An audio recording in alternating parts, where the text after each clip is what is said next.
beginning to make sure that folks had response with the power and the rescue and food and water and all that stuff, even doing the infrastructure. We always said really from the beginning that when you have a storm of this magnitude, this is a long-term process. There's going to be things that are going to need to be done for a long period of time. So yes, we were proud to have gotten ahead of things with having over 42 linemen staged to get the power back on. When we had issues in Lee, we surged linemen from other companies to help with electrical co-op here, and we did that all throughout the state as needed. We had 5,000 Florida Guardsmen and an additional 2,000 from other states that were on site. Urban search and rescue teams, 8 of them. First time I think we had 8 for a hurricane in Florida history. We did 3.5 million meals, 1.8 million gallons of water immediately to the impacted areas. And then as you see, we see flying in the tarps for people's homes whose roofs were damaged by the storm.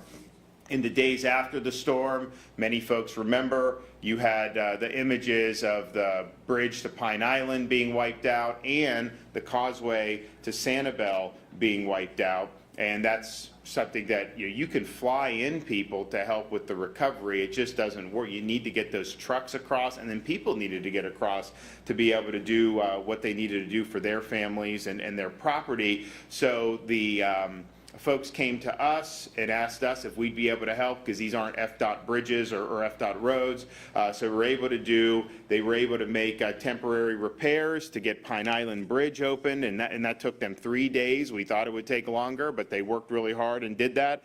And then we were able to get Sanibel Causeway at 3 different locations. Once they accepted the job, 7 days later they had the crews were able to go over on a temporary basis, and then the following week they were able to open it back up for the whole community, which is really good. And so since that time, they are, while it's open and everything, they're also doing permanent repairs to both of those bridges. And so there's not going to be a need, at least none that's foreseen, where any of those would need to be closed for these repairs. They're going to do the repairs alongside of the bridges operating. And so both of those are expected to be done sometime this year for the full repairs. Sanibel probably in the later part of the year. But it was important, because I think if you didn't have those emergency repairs and people were severed from the islands for months, which is what some people were saying, and I think the islands would have died. I mean, I really do. So now we know there's still a lot more work to be done, but we're in a much better spot as a result of doing that. They did millions of power restorations, a lot of debris. I mean, I think that the amount of debris was incredible. It was 877,000 cubic yards of debris, including nearly 4,000 items like household appliances that have been washed out of people's homes.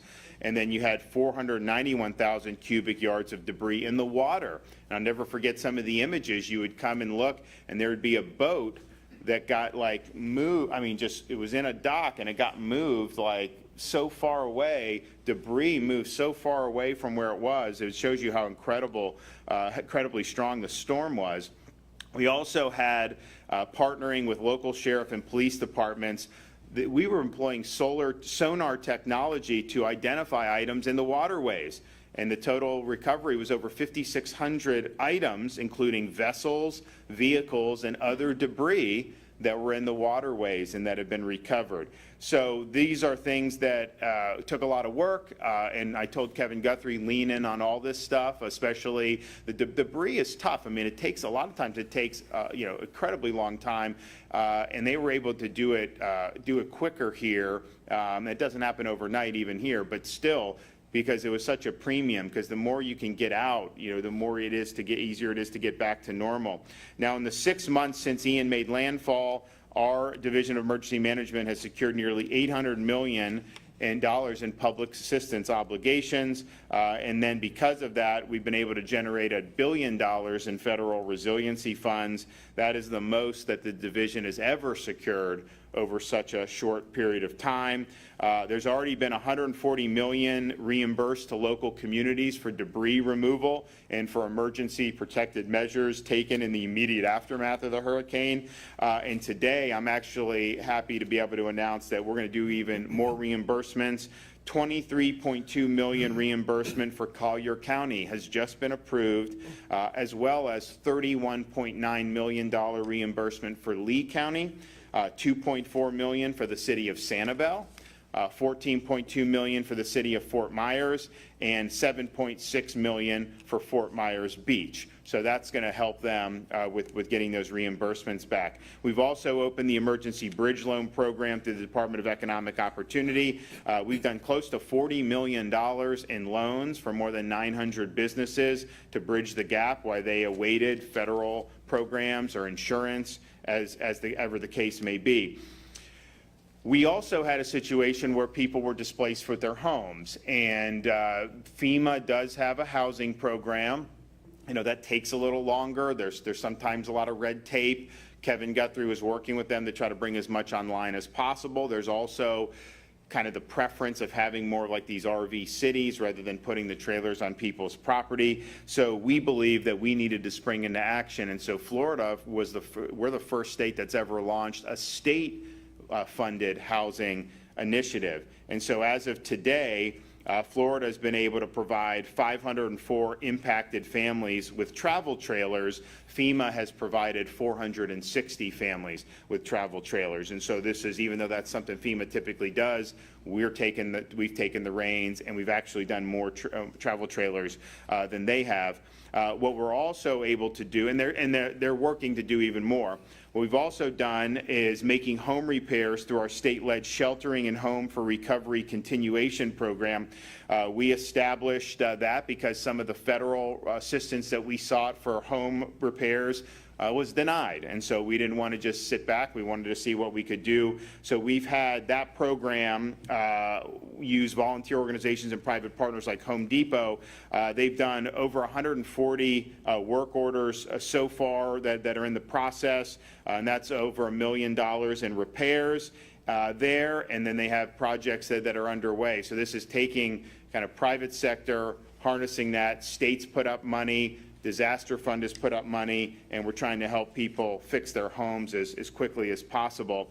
My wife, the First Lady, she's raised about $64 million so far for the Florida Disaster Fund, and not everything fits into some type of government program. Not everyone's insurance policy covers everything that you need to have covered, and so we understand that there's going to be needs. And so the Disaster Fund's awarded $46 million from the fund so far, and that's done a lot of things. I mean, when the first responders that got displaced, we were able to give to those charitable organizations to help them, teachers, a whole bunch of people we've been able to help to do that. And so we wanted to keep the momentum going on that issue as well. So I'm pleased to be able to announce today 2 additional awards from the Florida Disaster Fund to support small businesses impacted by Hurricane Ian. First, we're awarding $3 million to the nonprofit arm of the Florida Restaurant and Lodging Association to expand their ability to provide economic relief to hospitality-based businesses that were impacted by the storm. And those funds can be used to offset costs of reopening and to support their employees who have been impacted by the storm. We're also committing up to $4 million from the Florida Disaster Fund to create a new small business recovery impact program to support additional small businesses outside of the hospitality sector that have been unable to reopen due to a lack of capital. Small businesses will be eligible up to $50,000 grants to support their employees and help to reopen while they await their insurance payments or federal reimbursement for things like equipment, drywall, and commodities. And so these investments will help local businesses as well as the local economy get back on track.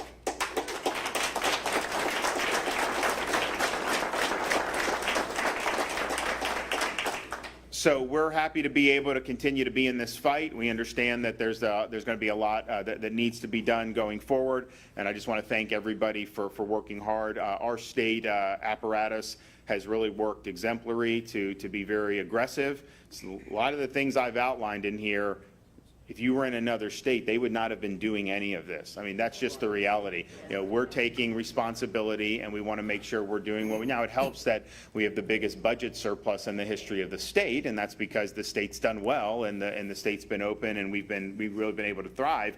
But we're really leaning in and, we want the federal government to help whoever, needs individual assistance, all that, but we're not going to be limited by that, and we're going to make sure that we're finding ways to be able to help. And so the fact that we've done more travel trailers in this new state program, which no state has ever done, than FEMA has done, and this is kind of their bread and butter, it shows you these guys are really working hard on your behalf. And so I want to recognize Kevin Guthrie's work and the division, and he's going to come up here and say a few things.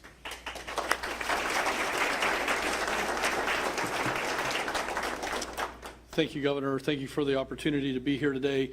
I've said numerous times before that, the division has done a fantastic job. The state emergency response team and its 20-something agencies and partners like the one that was mentioned here today, the Florida Restaurant and Lodging Association, Carol Dover and her team are really, really good partners for us. But it starts at the top, and that's the leadership that we have in our Governor Ron DeSantis. I cannot do anything if I did not have his support, and that support has been overwhelming from day one, even before the storm, 4 days before that, doing what no other governor would probably do, and that's issuing an executive order to say, we're going to be ready. We are not going to fail at power. We're not going to fail at food. We're not going to fail at fuel. We're going to be there ready to respond to the citizens in Southwest Florida. So again, Governor, thank you very much for that leadership. As we all know, Hurricane Ian made landfall nearly 6 months ago on September 28th as a dangerous Category 4 storm, bringing strong winds, heavy rainfall, and probably the most significant storm surge that Florida has ever seen across the state. The division was able to execute our fastest response ever, again, as I just mentioned, due to Governor DeSantis' leadership. We were able to cut through red tape like we've never done before, working in partnership with our state agencies and our federal partners. We were able to implement some innovative solutions to ease the recovery process and speed things up. The process may take years to complete, and it will have multiple phases. But as the governor has promised, and I have promised, we will continue to be alongside the residents of Southwest Florida every step of the way. Even to the fact, I know many of you know this person's name, Glenn Hammers. He has now moved to Fort Myers. He considers you guys family, and he has moved from the Panhandle and taken a job down here as our recovery coordinator. So really want to thank Glenn for all of his work down here in Southwest Florida. Today, I'm going to be asking the Federal Emergency Management Administration, as well as the White House. The division is going to be requesting a 60-day extension of the 180-day period of performance work under the Disaster Recovery Reform Act of 2018. Now, that's an awful lot of federal and state government gobbledygook to say this. Communities are having problems with permitting right now, and communities need assistance with bandwidth on that permitting. FEMA has a program called 1206 that allows us to put private sector type permit inspectors in to help out with the need that's there. That is coming to an end on March the 28th, but there is a great need. So we're going to ask FEMA and the White House to extend that for another 60 days, or at least negotiate with us that we may be able to slide the 180-day time backwards to when we actually started issuing permits.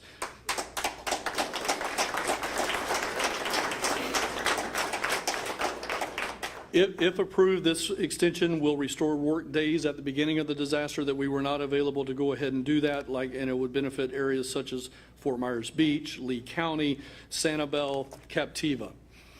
From October 30th, 31st to 2022, to put this in perspective, from October 31, 2022 to February 15, 2023, the town of Fort Myers Beach alone has issued 10,619 permits. I believe their average is about 2,000 per year, and they did that just in about 4 months. On public assistance, as the governor's already talked about debris, as of today, we have nearly 1,000 public assistance applicants. These are cities and county governments that are going to submit nearly 9,000 projects. The governor has already talked about the money that we've pushed out, but that money has gone out faster than any other disaster in the state of Florida. We had $500 million pushed out before we ever got to the 90-day limit. So again, or I should say 90-day limit, the first 90 days. So we're very, very happy about the team in Tallahassee and abroad that has been helping us get that done. Now, let's talk about debris, because I know that a lot of people have concerns about debris in Fort Myers and in Lee County in general. The Due date for right-of-way pickup is March 29th. Now, I want to talk about that for just a second because there's a lot of confusion and people are running out trying to get all their debris to the right-of-way. What we're talking about on right-of-way debris is if you can pick it up with your hands, maybe a wheelbarrow, a shovel, that's what we need to the right-of-way. But if you're in need of that bigger, heavier assistance, you need to go to iandebriscleanup.com and register for that. To date, 3,996 individuals have completed, registered for that assistance. If you need help with that heavy stuff, you please get a hold of us, iandebriscleanup.com. We've completed 1,650 work orders of the nearly 4,000. We've removed 282 of 344 vessels. 100% of the shrimp trawlers are back in Estero Bay today. Again.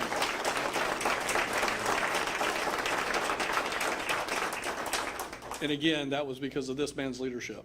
He said we are going to do that, and we got it done. So I'm very happy to say that that work was completed this week.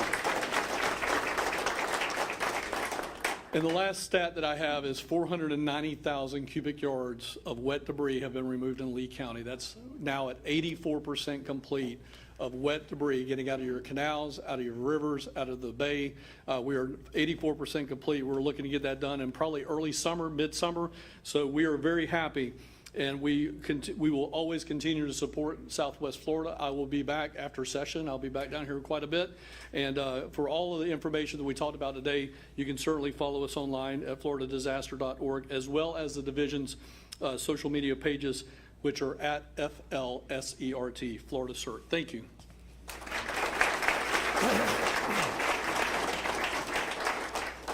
And we're happy to see Kevin leaning in. I mean, some of this stuff, it's like, you know, with these bridges, you know, we do it. We're eligible for reimbursement potentially, but it's not guaranteed. And so, you know, it's like, you know what, I'll pay for it. I mean, like, we're going to try to get reimbursed for doing the bridges, but at the end of the day, you know, I think sometimes there's a tendency to just kind of wait and like figure out, like, am I definitely going to get approved to do this and all that? And meanwhile, people don't, you know, they don't have the support. So we just say, let's just do it and we'll figure it out on the back end. And I think we should get reimbursed by it, but at the end of the day, I think that's a risk that we were willing to take. Okay, Byron Donalds.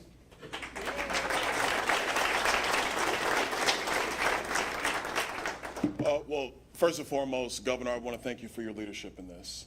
It is very easy to say that you'll stay here when the cameras are gone, but you and your team, led by Kevin Guthrie, have been here every step of the way. So on behalf of the residents of Southwest Florida, we greatly appreciate your leadership here.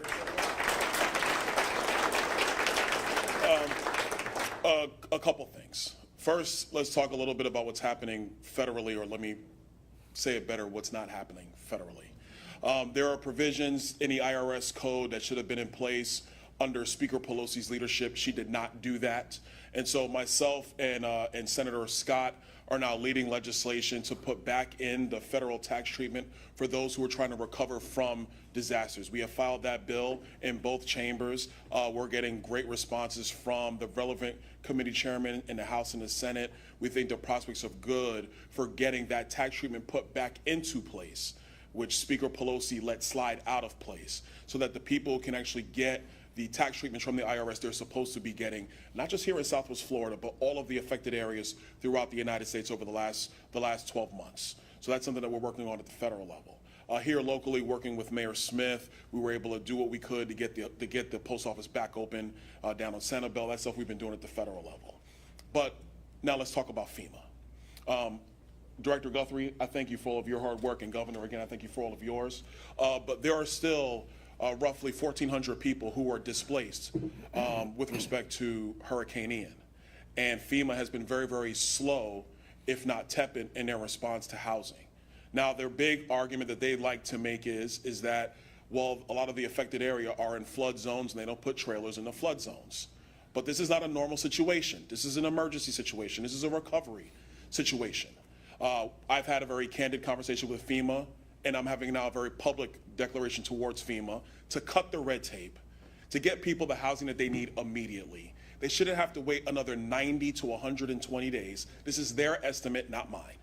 They should not have to wait another 90 to 120 days to be able to get the housing that they so desperately need.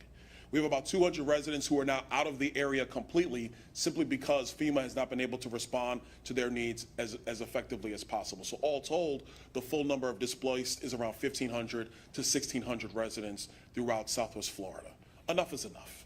I mean, we know we live in a flood zone. I mean, guess what? It's Southwest Florida. I mean, look behind you. We get that.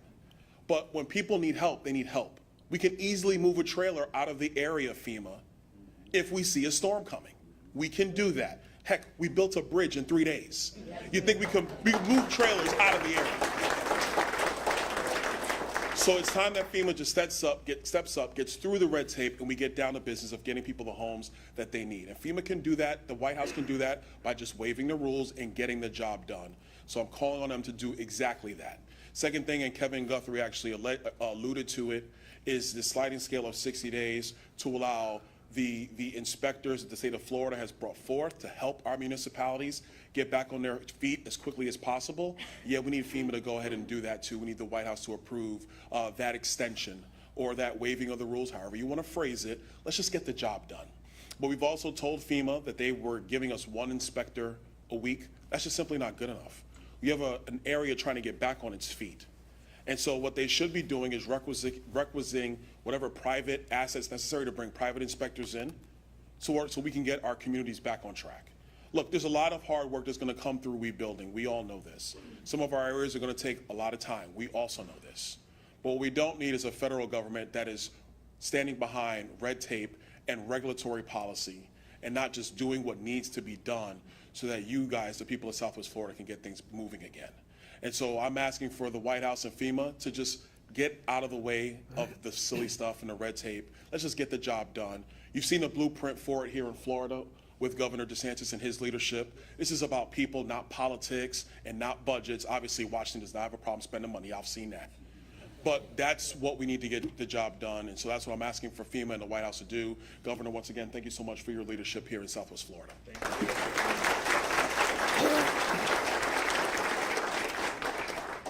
Come on up. Thanks for coming. Thank you. It's an honor to meet you, Governor. Pleasure's mine. Well, I'm not a public speaker, but I'm just a Sanibel resident. I'm a small business owner, and I have a business called Bleu Rendezvous French Bistro with my French husband, who's a U.S. citizen, Christian Vivet.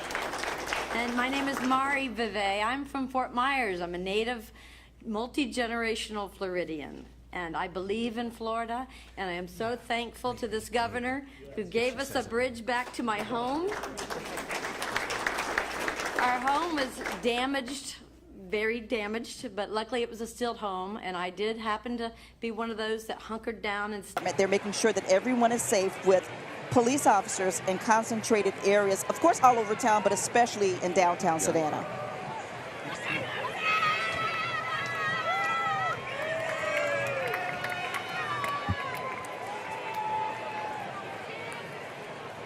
Got more action coming up here. They were looking live at Abercorn Street. And this sign, the mailman delivers air mail. That would be the Georgia quarterback, wouldn't it? Exactly. We're supposed to see Uga at some point. We hope to see him. I'm sure we will, and I'm sure that there's probably a crowd surrounding Uga. Now, Kim, I tell you what, I don't know if this entry is in our book, exactly how it's written. Do we have a road parade entry? There we have Uga. Okay, that makes sense now. Okay, there he there's is. Uga. And not wearing his traditional red jersey, he's wearing green for I've St. never Patrick's seen him in Day. green. Is this what he does every year for St. Patrick's Day? I think that this is what he's done. And you know what? He's participating in this parade his entire life. Definitely. Driven by Charles Russo, as he is to all the games in his signature red Suburban. You can't miss it. And the Seiler family of Savannah has owned Uga 10, and they love the Georgia Bulldogs. Safe to say, Seiler family responsible for the tradition of Uga. Uh-oh. Kim's working on a wardrobe change. I'm working on a wardrobe change. This wind. Be prepared for it. This wind won't let me be great. Okay, so we have, is it Patty Turner? We want to get to Kyle Dennis. He's got a little Jeopardy. contest. Okay, we're ready. All right, time for another round of Savannah St. Patrick's Day Jeopardy. We've got a group. Let's go down the line. Everyone introduce themselves. Say your name. Henry. I'm Sydney. I'm Julia Grace. I'm Jack. All right, so you all have a chance to get this question. Now, you look familiar. Did I see you before? Yes, we did it last year. Yeah. And you got it right, right? Yes, sir. So what was your favorite part of last year's parade? Just the joy that everybody had on their faces. It was awesome. I mean, just everybody having fun. I mean, it was such a kind of terrible year, and that just brought back everybody in Savannah. So how many parades have you been to now? So I've been since I was 3 years old. In the womb. Yeah, we were little. So this isn't your first one. What are you looking forward to most today? The belly dancers. The belly dancers. Yeah, I got flopped last year. All right, so let's do some St. Patrick's Jeopardy. Your category is Fast Food Nation. So this is Jeopardy. You have to answer in the form of a question. For St. Patrick's Day each year, McDonald's brings back this alliterative soft-serve mint treat. What is Shamrock Shake? That's it. What is Shamrock Shake? All right, you got a prize. We may have to do a few prizes. Do we have more prizes? We got more prizes for the whole group. All right, we'll be back with some St. Patrick's Day Jeopardy in just a little bit. All right, thanks a lot, Kyle Dennis. And now we are taking a look at the Irish Thunder Pipes and Drums. They are from Sweetensburg, Pennsylvania. Right. President Sean Murray, Cullen Kirkpatrick, he's the pipe major today. They won the 2005 Monsignor McNamara Award, and they've previously taken part in this parade in 05, 2010, and 2014. Okay, now this band is associated with the Ancient Order of Hibernians, Notre Dame Division, number 1 of Montgomery County, and it was started 30 years ago by Tom Canty, who immigrated to the United States in his teenage years. That is a great story, and the Hibernian societies have done so much for people who immigrated from Ireland over the years. That's right. They started this parade back in 1824, right here in Savannah, Georgia. Year 199. So this could be the Hennessy Matthews clan of Savannah, Georgia. Frank C. Matthews, retired seafood icon in Savannah, of course. Isn't that also on Abercorn? Matthews Seafood? Anyway, they've won the St. Patrick's Award before. They've been in it every year. Every single year. Now, James and Lucy Hennessy came to Savannah from County, is it Tipperary? I would say it that way, yes. Alice Hennessy is one of the children who married Frank C. Matthews during the 89th parade, when it was unheard of for an Irishman to marry an Italian. They're trailblazers. Let's hear Patty Turner here. Is she talking to us?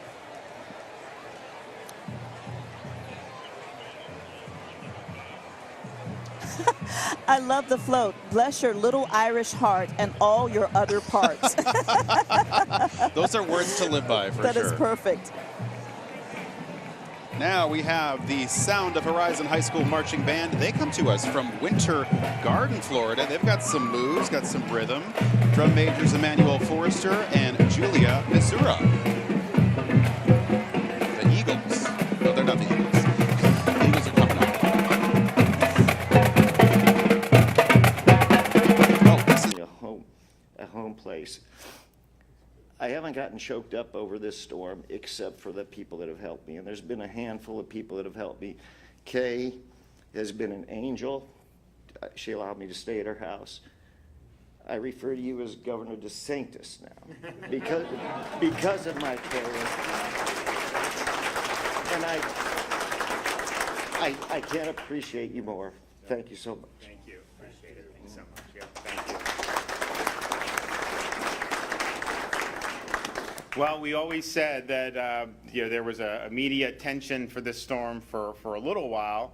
They lost interest after 4 or 5 days. I think it was just they were trying to find something negative, and there was a lot of people banding together and really showing great resiliency. And so the story wasn't as good for some of the national folks, but we understood that the needs don't go away just because some of those folks lose interest. And so we've been working really hard, and we're going to continue to do it. We know there's more to do, and I think that with people like Byron fighting at the federal level to try to get FEMA in better shape and more responsive, I think that that's going to be something that's going to be very, very positive. So, okay, Dave. Governor, just a two-pronged question. As you know, tens of thousands of people have either been canceled, they're losing their home insurance, they can't find insurance. Many people that we've talked to the last couple of days have said they're afraid they're going to have to put their home up for sale. Some have said that the state needs to do more. Can you tell us what's being done this session, what you hope to accomplish to help people? And then just finally, the second part, People have told us yesterday they hate to see their chances of suing an insurance company when they can't get results lessened. So here's what they're doing. So the reports of people getting shortchanged or getting unlawfully dropped because someone was looking to make more money, the Insurance Regulation Office is investigating that. The Chief Financial Officer is investigating that, and I think anyone should be held accountable who is not meeting their obligations that they owe to their folks. In terms of this upcoming legislative session, I'm open to do whatever we need to do to continue to work on the problem. I mean, as you know, we had a lot of companies that have been going out of business for a long time. No one wanted to come here and do business in Florida. I think we've changed that and going in the right direction. There's been a positive response, but part of it is you police this stuff, which you got to do. But when your market was so bad, you didn't have as many reputable companies that wanted to be in here, and so I think we've done a lot to change it. But yes, they need to be held accountable, and I know that they're going to be aggressively doing it. Some of our reforms actually did beef up what the Office of Insurance Regulation can do. If there's more to be done, then we absolutely should do that. Yes. Hi, my question is for Kevin Guthrie. Okay. Hi there. So is the red tide shrimp boat off Main Street on Fort Myers Beach, which is currently being placed back into the water right now, truly the last shrimp boat left to be placed into the water? Yeah, the question centered around the red tide shrimp boat, or I think it might have actually been the rip tide shrimp boat. It has been placed back on the water. My understanding was placed back on the water about 24 to 36 hours ago.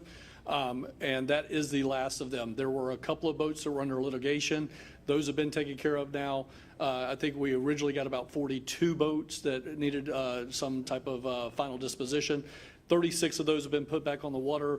Those remaining 6 were tied up in some type of litigation, and the litigation chose to go ahead and have those boats destroyed. So everything that we have been asked to take care of as far as the shrimp boats and the shrimp trawlers has been done, and that mission was 100% successfully completed this week. Yes. Governor, outside of the president's initial visit to Fort Myers and the area after the hurricane, you stood with him then. Has he been open to you? Has his administration spoke out to you about what they're doing subsequently to help the recovery efforts, or is he just pretty much forgotten about, like many things, forgotten about Florida? Kevin, I mean, have you had what's in your? I have not spoken with him since that day. So obviously I don't talk to the President of the United States, but I will tell you with FEMA, I have open, honest conversation quite a bit. There's a lot that, FEMA and I disagree on, and it's okay to disagree, but at the same time, we have those open, honest conversations. One of the examples is this today when we send the letter. We want to work within the parameters of the rules. We understand there's got to be rules and regulations. We want to cut through the red tape of it, and we're just asking for 60 days. But if we just back the start date up 60 days, in this case that we're talking about today, we'll be able to meet everybody's needs. So we're working within the rules and within the law, just changing that time frame. So for us, I've had really good interaction, as I mentioned, with the governor in the past. We had a rear admiral from the Coast Guard that was embedded with us at the EOC. We had, our partners at the National Hurricane Center, National Weather Service, continue to be excellent partners, and FEMA Regional Administrator Gracia Check, as well as Associate Administrator Ann Bink, and numerous people at FEMA headquarters have certainly helped us with everything that they can. There are some hang-ups, and there's going to be some things we disagree about, but overall it's been a supportive environment. And hopefully some of these other things can get ironed out. I mean, to have a travel trailer on somebody's property and to say you can't do because it's a flood zone, well, I mean, yeah, I get it can flood, but you usually have a little bit of notice on that, and you're able to move it out of there. And just the chance of us seeing what we just saw previously, I mean, it's probably not going to happen next week, right? So some you just need a little bit of common sense, I think, on some of this stuff. And I get there's a lot of federal rules and regulations, but I think what we've just tried to do as the state level is just kind of cut through the morass and the bureaucracy and to just try to act. And there may be times when you do something and then you say, well, wait, maybe we should have done it a different way. Then you just adjust. I would say most of the things we did have stuck pretty good, but that's just, and I think kind of the culture at the federal level is always just, something happens, the bureaucracy just kind of grabs, and then it just plods along, and it's just harder to get the quick results. Governor, I know Citizens is getting filled up, but do you think there's more that the state can do? Because some folks at Citizens trying to get into Citizens can't because they still have repairs that need to be done on their home. Maybe, yeah. I mean, look, I'd be willing to look at that for sure. I mean, I think as most people know, I mean, Citizens has not been solvent. If you did have a major hurricane hit with a lot of Citizens property holders, it would not have enough to pay out. And the problem with that is, one, just people that have a policy, of course, would be told that they wouldn't be able to get what they need. But in the law, and this is not anything I did, Citizens has mandatory assessment authority for all policies in Florida. So you could be here, have no relation with Citizens. They could potentially assess your auto insurance policy. They could assess your homeowners different from Citizen. They could assess your renter's insurance policy if you had, a major capsize. And so there's been efforts to try to get Citizens on a little bit more secure financial footing. Obviously, you have to have private market as well. But we also understand that there are times, given all the discombobulations that we've seen really over 20 years with this market, as much attention as we've done, and we've done 3 major bills in the last less than 2 years, and we may do more this session, and that's important, and we'll do it. That doesn't, the change has just happened overnight. I mean, these are things that have happened over many years and even decades. So if there are people that are falling through the cracks, the legislature wants to address. I mean, I think that's something that's appropriate. So, well, we'll be back down here. Maybe we'll go to the French bistro at some point and see what's your specialty. Like, if someone goes, what would you tell them to get? Great bouillabaisse. Oh, okay, yeah. Good. All right. Well, we look forward to doing that, and look forward to. And Sanibel, are they going to be? I guess you want to get like permits to start rebuilding some of the hotels and stuff. Yeah, we're working with people right now. Yeah. There's a lot of activity. Thank you. Yeah. Now, look, I think it's going to be. I think you never want to have to go through this. It's long, it's tough, but I tell you, this area is moving quicker than any area we've had probably in a major hurricane. And, well, we're doing our part, but I think a lot of people here have just handled it well, because it's frustrating. I mean, when these things happen, you see people lose everything, and what I've just seen over and over again is just, a sense of, we're not gonna let this beat us, a big sense of resiliency, and a lot of community banding together. And that's important, because these things, when you have just the morale goes in the tank and people feel hopeless, it makes it so much different. And one of the things that I told Kevin is, like, when we're doing this stuff, people see power getting back on. They see the roads being cleared. Obviously, the bridges were a great thing, because it just felt like things were moving forward. Really, really important. But you never want to have these things happen. But I think this community has probably responded, as strong as can be expected. And I just think that means there's a lot of great days ahead. Heck, people are still coming down here. I mean, even having this, they're still coming down here, and they're still enjoying it, because it's such a beautiful place to be. So we look forward to be back very, very soon. God bless everyone. Thank you.